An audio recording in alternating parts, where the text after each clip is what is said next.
अवधेश्वर धरती पर देखा, अवधेश्वर धरती पर मछली की भांति तड़पते हैं। देखा अवधेश्वर धरती पर मछली की भांति तड़पते हैं। पटका है कहीं कहीं पगड़ी, मोती की माला बिखरे हैं। बेटे महाराज दशरथ कोप भवन में गिरे हुए हैं। उनका पट कहीं गिरा है, मुकुट कहीं गिरा है, गले का हार कहीं बिखरा हुआ है और कहते हैं कि ये सूर्य भगवान उदय मत होगा। अगर आप उदय होंगे ना तो अयोध्या का सूर्य अस्त हो जाएगा। रोते हैं महाराज दशरथ, बिलखते हैं कोप भवन में और कहते हैं हे सूर्य भगवान आप उदय मत होगा। अगर आप उदय होंगे ना तो अयोध्या का सूर्य अस्त हो जाएगा।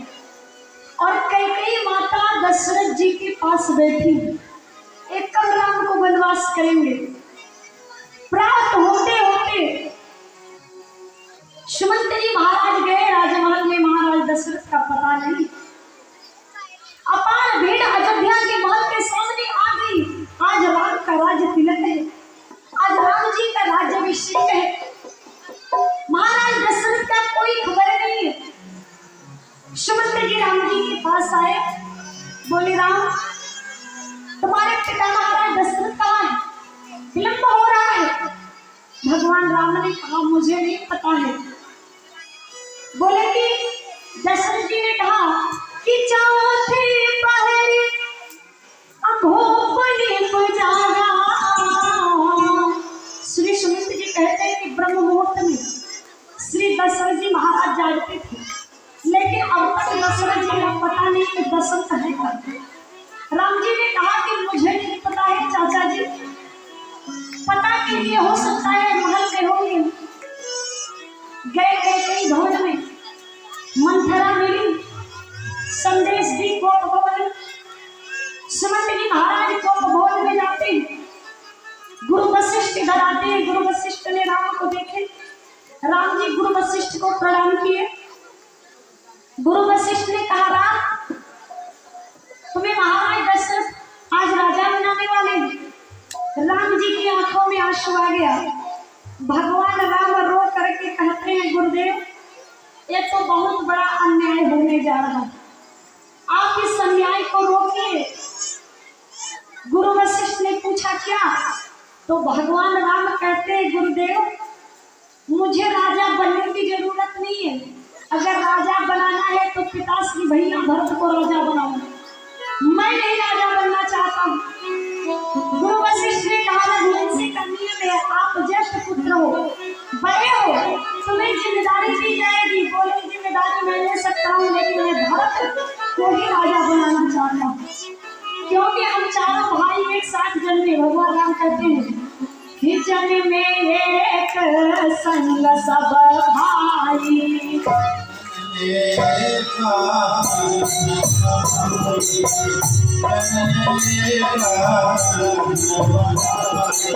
जन में एक संग सब भाई,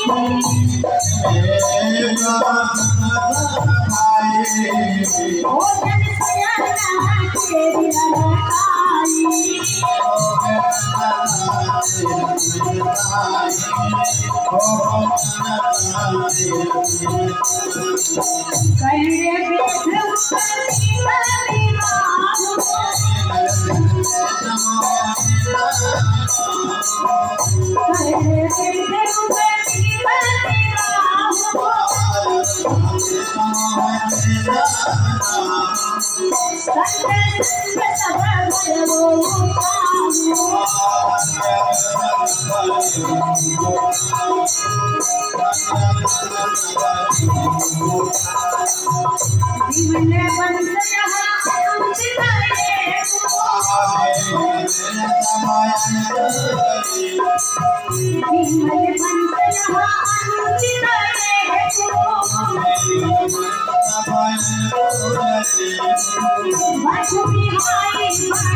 भगवान श्री रामचंद्र जी ने कहा, गुरुदेव अयोध्या में हम चारों भाई एक साथ जन्म लिए, चारों भाइयों का नामकरण संस्कार एक साथ हुआ, चारों भाइयों का जनेऊ संस्कार एक साथ हुआ, चारों भाई विद्या गुरुकुल में एक साथ गए, चारों भाइयों का विवाह एक साथ हुआ। लेकिन विमल वंश यह अनुचित एकू, अब बंधु बिहाई बढ़ी अभी शेखू। मेरे छोटे भाई को छोड़ करके, भरत को छोड़ करके मुझे राजा बनाया जा रहा है। गुरुदेव मैं राजा बनूंगा, भैया भरत कहीं जाएंगे, लोग पूछेंगे कौन है, तो लोग यही, मेरे भैया भरत यही कहेंगे कि मैं अयोध्या के राजा भैया भरत का छोटा भाई भरत, भैया राम का छोटा भाई भरत। लेकिन अगर भैया भरत राजा बन जाएंगे तो मैं कहीं जाऊंगा, मुझसे लोग पूछेंगे कि ये कौन है, तो मैं कहूंगा कि अयोध्या के राजा का बड़ा भाई मैं श्री राम हूँ, इसलिए मुझे राजा नहीं बनना है, मेरे भैया राम को भी राजा बनाया जाए। देखिए माता जी श्री प्रभु श्री रामचंद्र जी के लिए वस्त्र दान कर रही हैं, इन्हें भगवान बहुत बहुत साधते तो ऐसे दान करती रहे। श्री सीता जी के लिए भी वस्त्र दान कर रही हैं, इन्हें भी भगवान बहुत बहुत सा माता जी को धन दे ऐसे दान करती रहे। और 51 रुपये श्री सीता जी की विदाई में अर्पण की, भगवान इन्हें बहुत बहुत सा धन दे तो सदैव ऐसे दान करती रहे। माता जी प्रेम से बोलिए श्री हनुमान जी महाराज की। आज भगवान रो रहे हैं, किसी के पिताजी कहेंगे कि बेटा चलो 2 बीघा जमीन हम तुम्हारे नाम